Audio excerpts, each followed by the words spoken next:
よ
この時隙間ないようにね、はい、ゆすり込んどかないとね、土全部抜いてますからね、はい、隙間がありますから。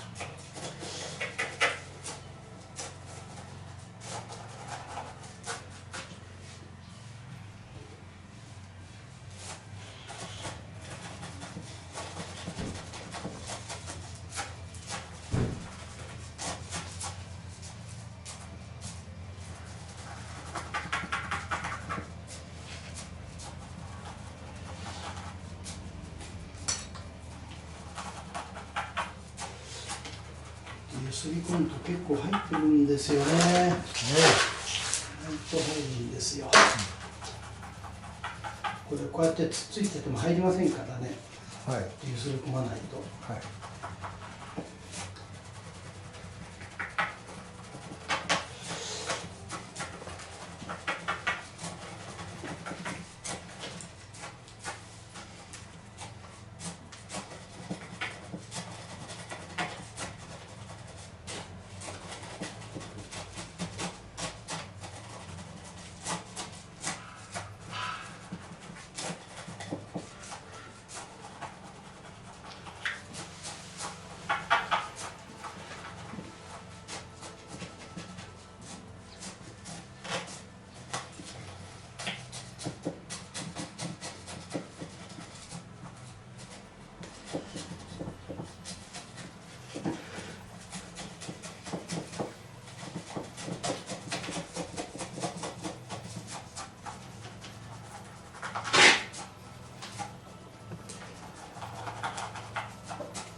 入ったね。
この後にしたら、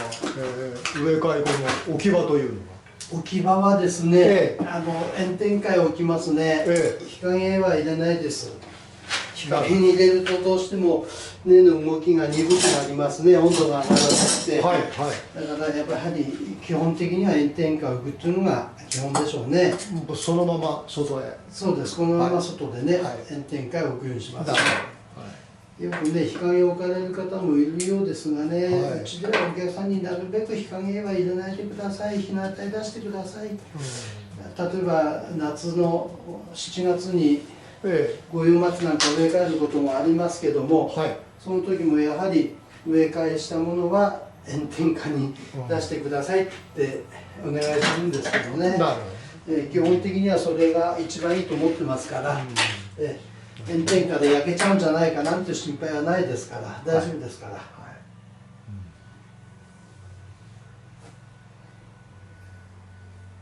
この後の肥料というのは肥料は1ヶ月後ですね、やれるのは。やっぱり根が落ち着いて、動き出してくるのは約1ヶ月経ちますから、それ以降でいいんじゃないですか。肥料を慌ててやることで何かが変わるわけじゃないですから。この鉢の大きさですとどのぐらいな固形肥料をどのぐらいやるんですか？最初のうちは少なめで根が落ち着いてきたらたくさんっていうのは基本なんでしょうけど、うちの場合でしたら固形肥料をこのぐらいだと最低でも10個ぐらいは乗せるようになりますかね。少なくても10個。少なくても10個。それでだんだん根の状態が良くなって、どんどん新面が動いてくるようになるとまた増やしていくというような形ですね。で最終的に秋の10月いっぱいぐらいまで心拍が肥料やってますから、そのぐらいまでどんどん動いてますから。大体こんな感じで雰囲気的にはいいんじゃないかなという気がしますけどね。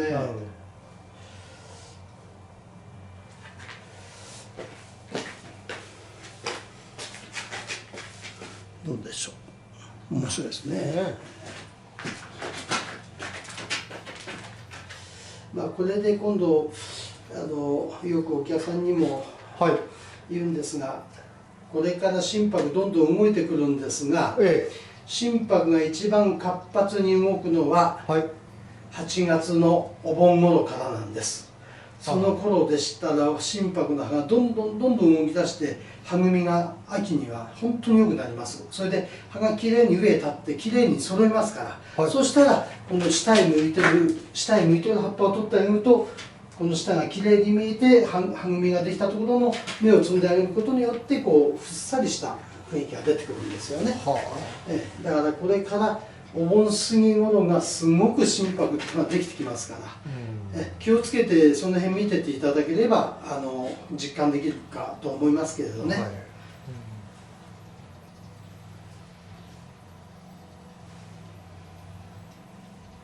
今までねあまりこう手入れというものをされてこなかったんじゃないかなというようなところが見受けられますんでね、過去に針金かけたんでしょうけど、ここまで本格的にこの木を作り込んだっていうことはなかったような感じに見えますからね。これからこれがね非常に楽しみになってるんじゃないですか。作ってみたいような木ですがね、私なんか自分でもし持てるもんなら作ってこんな木になりましたよっていうようなところがね楽しめるんじゃないかと思っているんですけど。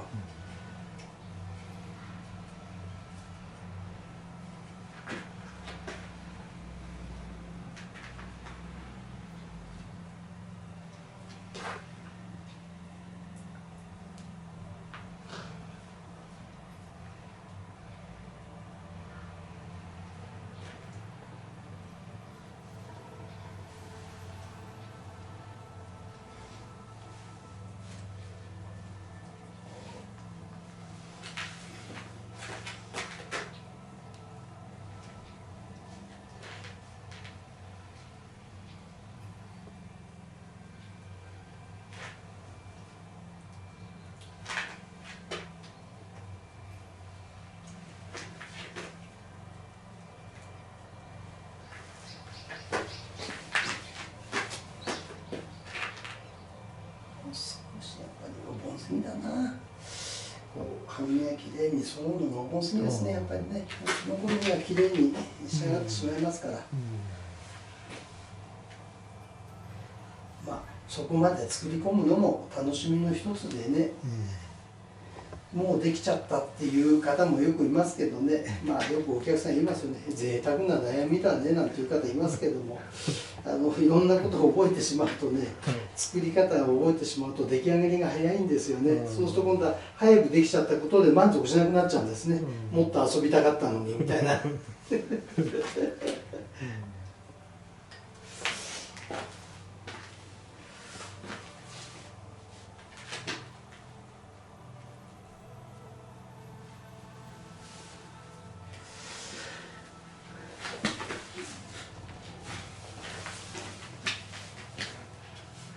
まあこんなところでいいですかね。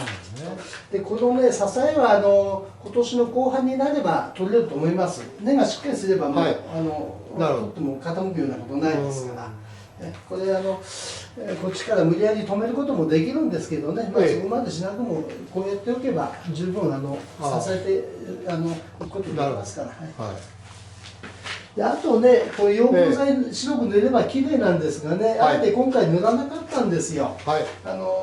液を塗ると真っ白になっちゃうのと、ちょっとわざとらしく見えるかなっていうんで、この自然味をね見てもらうにはいいのかなということでね、まあ車両塗る塗らないはもうあとはね持ち主の方のあとは感覚ですから、その辺はね、またやってもらえればいいんじゃないかなと思いますね。ちょっとねふんわりな面白い木に変わりましたよね、やはりこの辺のマランカがすごくいいんですね。だからちょっと高い色に飾ってここの間を生かして下草または中心というかそれに草じゃなくても何か臓器を置くことも一つの考え方で楽しめる木に変わっていくと思いますよこれから。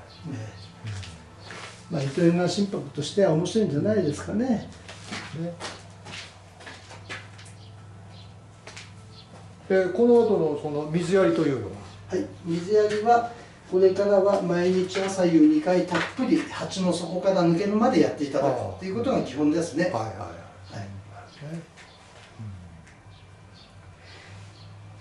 今日は雨降ったから濡れてるからいいやってことじゃなくてね、雨降ってもやってもらうとまあ降り方にもよりますけどね、集中豪雨みたいな降り方したんなら別ですけども、ちょっと降ったよみたいな程度でしたらやっぱり水はあげないとかわいそうですね。この後西川さん、今度またこの回し台の上っていうんですか、手入れをする時期っていうと、はい、西川さんの場合今度このまま今度棚に置かれるんでしょうけど、はい、今度どれぐらいの季節になるとまたこれやるなんかこう作業って出てくるんですか？これからやる作業っていうのは、まあ一時的に心拍こう新芽がちょっと伸びてくるは積みますけどね。その程度。その程度ですね。なるほど。で本気に伸びてくるのがやっぱりお盆過ぎた頃なんですね。どんどん伸びてくる。その頃になるとやっぱり芽摘みが忙しくなりますね。この春っていうのは伸びるんですが、はい、あんまり秋ほど伸びないですね。で心拍っていうのは基本的にどうも秋に動くという性質を持っているようですね。だからお盆頃の植え替えなんかするとまたすごく咲くのいいですね、はい、今の時期もいいんですけれど、8月のお盆頃の植え替えなんかすごく木をこう成長させていきますね。でまた根の張りが今よりも早いですね、お盆過ぎの植え替えの方が。なるほど、はい、春の方がゆっくりしてるようですね、今までやった経験上見てますとね。そうすると聞いておるとなんか夏その頃の、夏の盛りっていうんですか、はい、暑い時の植え替えの方がいいんですかね、西川さん。それは木によって心拍ね、私やっててね、大体4月から10月、要するに9月いっぱい、毎月植え替えてるんですが枯れたことないです。毎月？やっぱりね心拍のどうもこの木のね特異性がありましてね、私も昔は気づかなかったんですけどね、心拍はね一年中新芽を出してるんですよ。一年中新芽を出している。っていうのは五葉だ黒だ赤は今頃から6月にかけてどんどん新芽伸ばしてきますよね。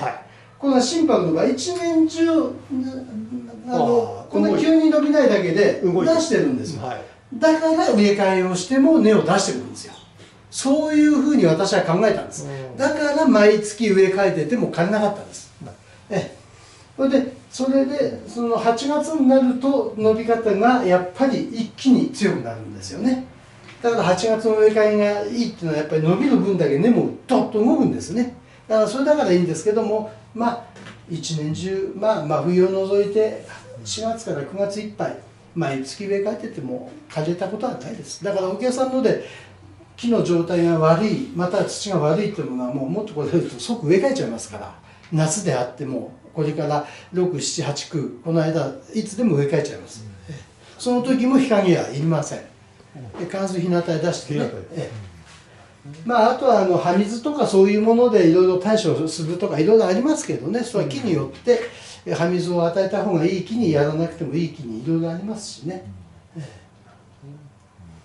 これで相当今度作乗ってって雰囲気が変わるんじゃないかと思ってね、楽しみにはしてます。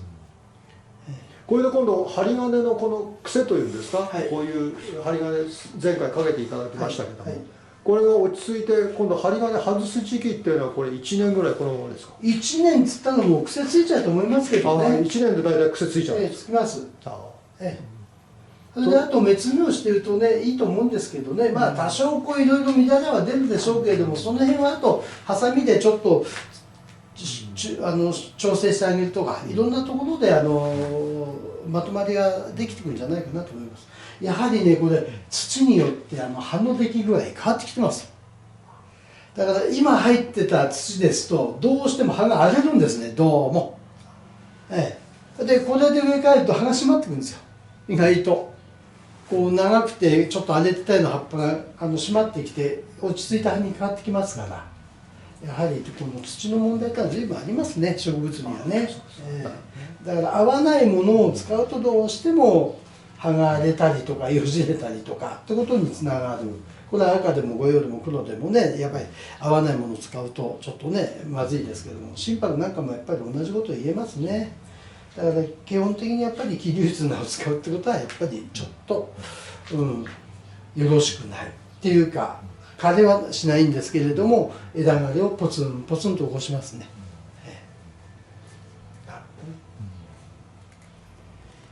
なんかあとまたこうポイント的には、秋以降ですか、何か、ポイントあったらもうまあこのままで。そうですね、これからもうね何かやるかっつったら今言ったように目摘みをする程度ですから、あとは。で肥料をね秋打ちになったら特に肥料をたっぷりあげてあげると一気に作乗ってきますから、間違いなく。だから飾れるのは来年の秋の展示会だったらもう飾れるんじゃないですか。そんな早く。で溶光剤もね塗れば綺麗に見えますしね。これ塗る時にあんまり原液塗って真っ白にするより少し薄めたものを塗った方が味がいいかもしれないですよね。すごくこう水水なんか面白い動きしてるんですね。これこっちからここにねじれてきてるんですよね、これ。すごく複雑な動きしてますよ、あっちこっち。山鳥特有の。そうですね、やはり山木じゃなかったらこういうことはないですし、それとあと山鳥ゆえにね、こういうところの陣っていうのは腐らないんですよ。これ里に向いたらもうこんなことをしてたら10年つったらみんな溶けてきますから、やはり山木ってのはこういうとこ強いですよ。硬いんですね。ガチガチですよ。だからこれができるだけでも何十年という歳月かかってますから、例えば挿し木の作品だったら一気に太らせれば一気に太ってそれを剥けばこういうものができるかもしれないけども、要するに芽が粗いですから腐るのも早いと。だからここら年輪で測ったら相当な年輪ですよ、これ。相当細かいですから、やはり岩場で育ってきてますからね、芽がすごく細かい。だからこれカチンカチンしてるんですね、これ。音が全然違いますから、山のこのシャリの音ってのはね。本当に見どころはいっぱいあるんじゃないですかね、こうやって見ていくと。だからこういうところもねちょっと分かりにくいんですけど、シャリがちゃんとついてますからね、もっとこれからきれいに掃除してまたねちょっと汚剤塗ってあげればいろんなコントラスト見えてきます、水水との。